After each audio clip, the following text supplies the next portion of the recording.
તો કલોલ શહેર ભાજપના નવા સંગઠનની જ જાહેરાત કરવામાં આવી છે। સમાચાર પ્રાપ્ત થયા છે જેમાં કલોલ શહેર ભાજપના નવા સંગઠનની જાહેરાત થઈ। સંગઠનના નવા હોદ્દેદારોની પણ જાહેરાત કરાઈ છે। તો નવા સંગઠનમાં 6 ઉપપ્રમુખ 6 મંત્રીની નિમણૂક કરવામાં આવી।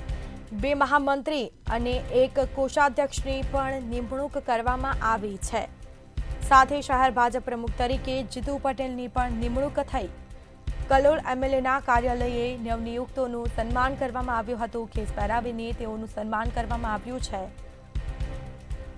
તો સંગઠનના નવા હોદ્દેદારોની પણ જાહેરાત કરાઈ છે। નવા સંગઠનમાં 6 ઉપપ્રમુખ 6 મંત્રીની નિમણૂક કરવામાં આવી।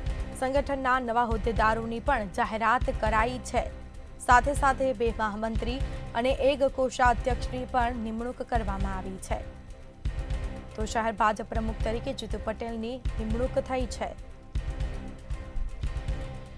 કલોલ એમએલએના કાર્યાલયે નવનિયુક્તોનું સન્માન કરવામાં આવ્યું હતું।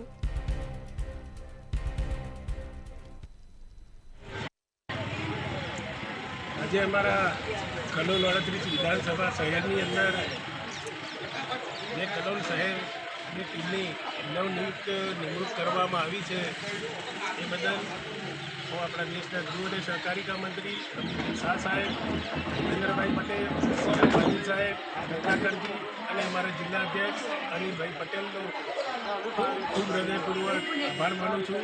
સાથે અમારા કલોલ શહેર પ્રમુખ જીતુભાઈ પટેલ જે આ નવી ટીમ બનાવી એ નવી ટીમને સાથે લઈને આખા કલોલની અંદર જે ભાજપનો વ્યાપ વધે એ રીતની આ ટીમ કામ કરશે એવી મને અપેક્ષા છે। અને આ બધી જે સંગઠનની ટીમ આખા કલોલ શહેરની અંદર વિકાસના કામોને સાથે લઈને પણ જે રજૂઆત હશે એ મારી સાથે ચર્ચા વિચારણા કરશે। અને આ કલોલની જે શહેરની ટીમ બની છે એ ખૂબ જ સારી ટીમ બની છે અને દરેક સમાજને સાથે લઈને ચાલશે એવી બધા જોડે મને અપેક્ષા છે અને સાથે લઈને ચાલશે એવી આશા રાખું છું। જય હિન્દ, જય ભારત।